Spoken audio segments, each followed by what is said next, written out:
네, 오늘 말씀은 하나님께서 이스라엘에게 영원히 지키라고 말씀하신 일곱 절기가 있는데 그 중에 여섯 절기에 대한 말씀입니다.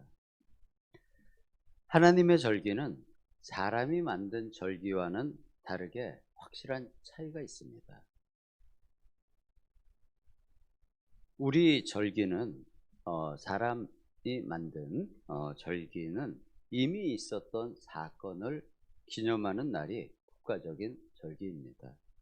우리나라 예를 든다 그러면은 우리나라에서는 일제강점기 때 1919년 3월 1일에 있었던 독립만세 사건을 기념하기 위한 날이 3.1절입니다. 그리고 또 8월 15일은 1945년에 일본이 태평양 전쟁에서 패전을 선언하여서 우리나라가 해방을 얻은 광복절을 기념하는 날이죠. 우리가 빛을 다시 얻었다 그래서 광복절이라고 이름을 지었습니다. 이는 다른 나라들도 마찬가지로 사람이 만든 나라에서 유명한 기념일들은 과거에 있었던 사건을 기념하는 날이 보통 국가의 절기입니다. 하지만 하나님의 나라는 다릅니다. 제가 여러 번 이야기 드린 적이 있었는데요. 하나님께서는 사건이 생기기 전에 일어날 일을 미리 말씀하시고 또 미리 그날을 기념하라고 하십니다. 이것이 바로 하나님의 절기와 사람이 만든 절기의 차이입니다. 사람의 절기는 나중에 옛날의 일을 기념하기 위해서 만들어지는 것이고 하나님의 절기는 미리 말씀을 해 주십니다. 가장 대표적인 절기가 바로 유월절입니다. 유월절은 우리말로 표현을 하면 넘어간다는 의미의 단어인데요. 하나님의 은혜로 넘어가게 된 날을 기념하는 날입니다. 이스라엘이 애굽을 떠나서 출애굽을 하던 날에 하나님께서는 애굽의 모든 장자와 짐승의 첫 새끼들을 죽이는 열 번째 재앙을 내리셨습니다. 그래서 그 즉시로 애굽의 파라오는 이스라엘이 길을 떠나도록 허락을 하였고 이스라엘은 갑자기 짐을 싸게 되고요. 또 애굽의 백성들로부터 많은 재물과 필요한 물품을 얻어서 출애굽의 길을 떠나게 되었습니다. 네. 이날 밤에 바로 그날 밤에 하나님께서는 이스라엘의 백성들 집 문에는 임방과 설주에 대문이 있으면은 대문의 양쪽 좌우 설주와 문 위에 임방에 양의 피를 바르게 하셨고 그 양의 피가 문에 발라져 있는 집에는 재앙이 없도록 하나님의 영이 그냥 넘어가셨습니다. 죽음이 임하지 않은 죽음으로부터의 구원이 있은 날이었죠. 이 장자의 죽음으로부터 구원받은 것을 기념하는 날이 바로 유월절입니다. 하나님께서는 이 유월절이 있기 전에 유월절 사건을 이스라엘에게 먼저 모세를 통하여 설명을 하셨고 그리고 매년 첫 달 아비벌 14일에 유월절을 안식일로 지키라고 명령하셨습니다. 그리고 이 유월절 다음 날인 15일부터 21일까지 7일간은 무교절로 역시 또 지키라고 하십니다. 이 무교절의 의미는 최초의 유월절 날 밤에 출애굽의 길을 떠나게 하신 하나님의 은혜를 잊지 말고 7일간 성전에 온 백성이 모여서 하나님을 찬양하고 경배하라는 의미입니다. 갑자기 출애굽을 하게 된 이스라엘, 그 하나님의 나라 1년 1월 14일부터 몇 날 동안은 애굽의 군사가 따라올까 염려를 하여서 빵을 누룩에 숙성, 발효시키지 않고 발효되지 않은 채로 구워서 먹었습니다. 그것을 무교병이라고 하는데요. 즉 과자와 같은 부풀린 빵이 아닌 과자와 같은 누룩이 없는 무교병을 먹으며 하나님이 인도하시는 길을 떠나갔습니다. 이 무교병을 먹었던 날들을 기억하며 하나님의 은혜를 잊지 말라는 의미로 이스라엘은 이 무교절 절기인 7일간 1월 14일부터 21일까지 발효시키지 않은 무교병을 쓴 나물과 함께 지금도 무교절을, 유월절을 기념하고 있습니다.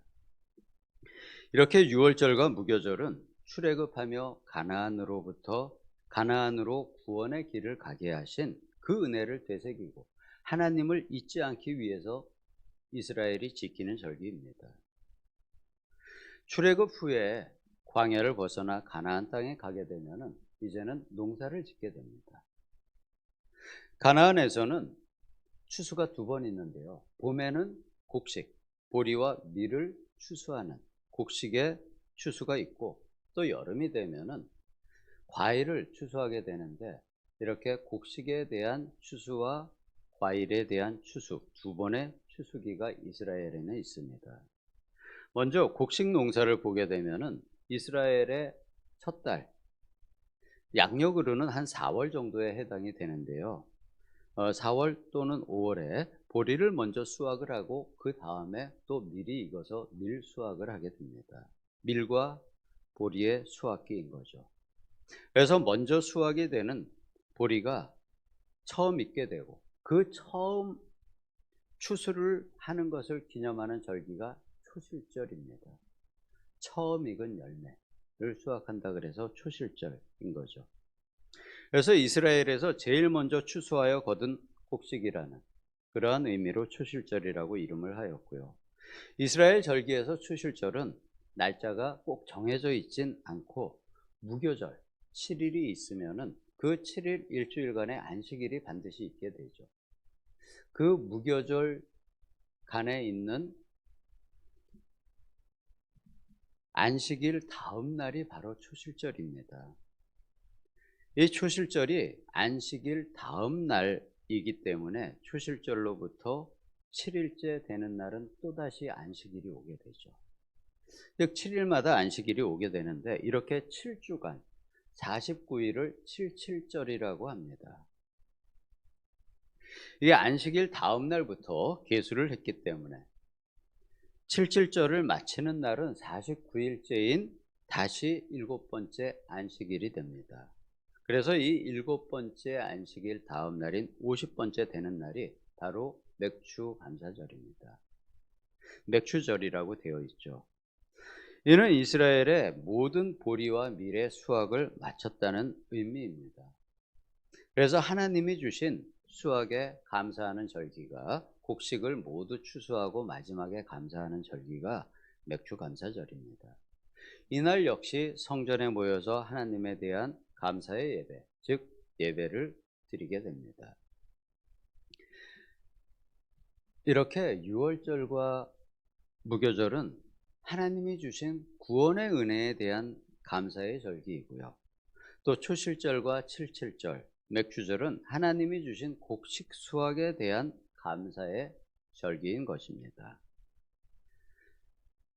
그리고 이 7절기에서는 칠칠절과 맥주절은 하나의 절기로 계산이 됩니다. 이는 수확을 마친, 즉 먹거리를 공급해 주신 데 대한 감사를 표현하는 것이고요. 그리고 이제 이스라엘의 7월로 넘어가게 됩니다. 7월이 되면은 또 다른 절기가 있는데요. 이게 출애굽 전에는 유대력의 전통적인 원래 1월이었습니다. 그러니까 지금은 이스라엘이 1월, 6월절이 있었던, 즉 이스라엘이라는 하나님의 나라가 시작이 된 출애굽을 하던 날, 그때가 바로 이제 1월, 무교절이 6월절이 된 것이고, 원래 전통적인, 그러니까 계절에 의한 1월, 우리와 같이 설날이 있는 그 월은 7월 달이 원래 전통적인 1월이었습니다. 그래서 이스라엘은 지금도 7월 1일이 우리의 설날에 해당이 됩니다.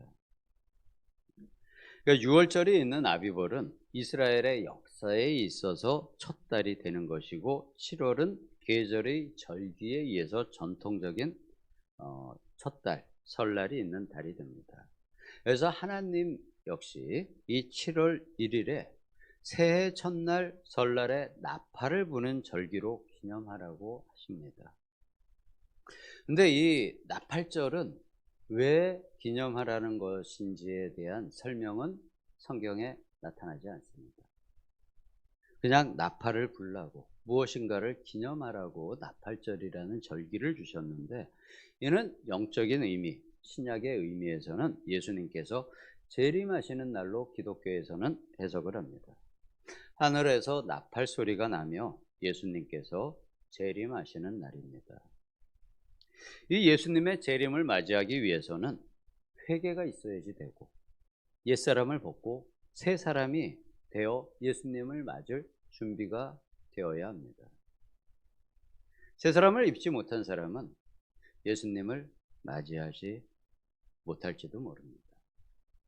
그래서 나팔절로부터 7월 10일까지 열흘 동안 하나님 앞에 죄를 회개하는 속죄일입니다.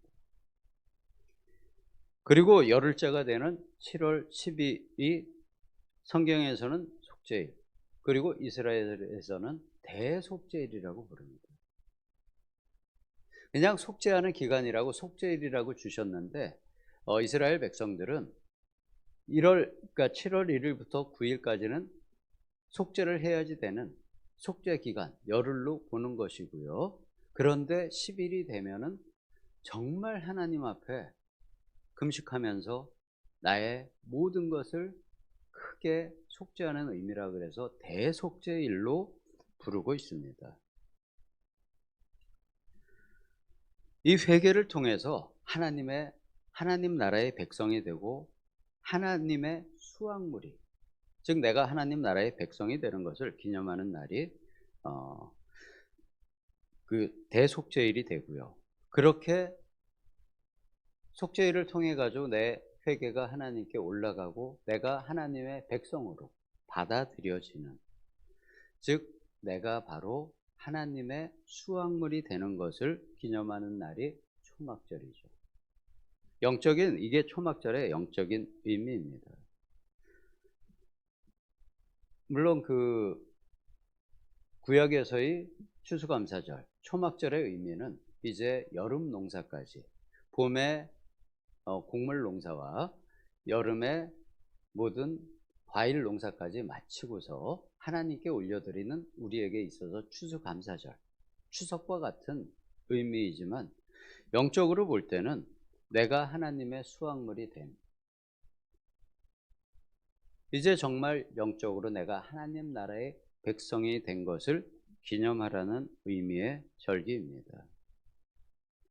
하나님께서 지키라고 이렇게 명령하신 7절기는 대대로 영원히 지킬 규례라고 하셨습니다. 그러므로 이 절기들은 의미가 구약에서만 끝나지 않고요, 신약의 백성인 우리에게도 여전히 예수님을 통해서 영적인 의미로 지켜지고 있습니다. 그 구약의 절기를 좀 신약의 새로운 의미로 보게 되면 이렇습니다. 유월절은 예수님께서 십자가에 달려 돌아가신 날이죠. 예수님께서는 바로 그 유월절날 밤에 십자가에서 죄 대속으로 돌아가셨습니다.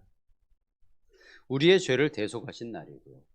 무교절은 그 예수님이 돌아가신 후에 부활하신 날을 기념하는 주간입니다. 우리에게는 바로 고난주간이 무교절에 해당이 되는 것이죠. 그 예수님께서 십자가에 달리신 밤, 그리고 부활하신 날, 그것을 우리는 구약에는 돌아가신 날이 유월절이고 그 이유가 무교절이 되지만, 지금 신약의 절기는 예수님께서 십자가에 돌아가신 그 주간을 고난주간으로 보고요, 마지막에 부활하신 날을 우리는 부활절로 8일간을 지키고 있는 것입니다. 그리고 초실절은 바로 예수님이 부활하신 날이 초실절이 되고요, 부활 후 하나님의 첫 아들, 즉 장자로 세워진 것을 기념하는, 그것이 바로 우리에게는 부활절입니다. 그리고 예수님을 이어 제자인 우리들의 영적인 부활과 하나님의 아들로서의 수확이 지금까지 이어져 오고 있습니다. 이 수확의 이어짐이 바로 칠칠절인 거죠. 신약의 칠칠절은 49일, 물론 예수님의 사도, 제자들에게는 49일이 지나고 50일째 되는 날 성령을 받은 오순절이 되지만 영적인 의미에서의 칠칠절은 지금 우리에게까지 영적인 수확이 이어지고 있습니다. 예수님께서 돌아가시기 전에 제자들에게 명령하셨습니다. 너희들이 모여서 기도하고 그날을 기다려라. 그러면 성령을 받으리라 라고 하셨는데요. 그 성령을 받으리라 하신 날, 마가의 다락방에서 제자들에게 성령이 임재한 날, 그날이 예수님이 돌아가신 다음 날인 안식일 후 50번째 되는 날이 바로 오순절입니다. 이것이 구약에서는 맥추절이었지만 신약에서는 오순절, 성령 강림일이 되는 것이죠. 그래서 예수님이 돌아가신 해에 맥추감사절에 제자들에게 성령이 임하게 된 것입니다. 이렇게 하나님께서 대대로 지키라고 하신 구약의 절기는 신약에서도 예수님을 통해서 그 의미가 이어지고 있습니다. 지속적인 기념일이 되고 있는 것이죠. 그래서 하나님 앞에 영원한 절기가 되는 것입니다. 7월의 첫날 나팔절은 예수님께서 천사들이 나팔을 불면서 하늘에서 내려 재림하시는 날을 상징합니다. 이 그리고 회개의 속죄를 통해서 이 나팔절이 이루어지게 되고요. 추수감사의 절기인 초막절의 의미로 연결이 되게 되고 우리가 예수님의 수확물인 진정한 새하늘과 새 땅에서의 제자가 되어 이 절기가 아마 맞춰지게 될 것입니다. 우리 송도 좋은교회 그리고 이 새벽 예배에 함께 하시는 우리 모든 성도님들께서는 예수님의 추수 수확인 하나님의 자녀가 되어서 새하늘과 새 땅에서 우리 모두 함께 만나시기를 예수님의 이름으로 축원합니다. 아멘. 네. 자, 기도하겠습니다. 아버지 하나님, 우리에게 영원한 규례의 절기를 주심에 감사드립니다. 우리 모두 아버지 앞에 한 성령 안에서 우리 모두의 마음을 모아 아버지 앞에 온전히 나아가는 신실한 심령들 되기를 예수님의 이름으로 기도드립니다. 아멘.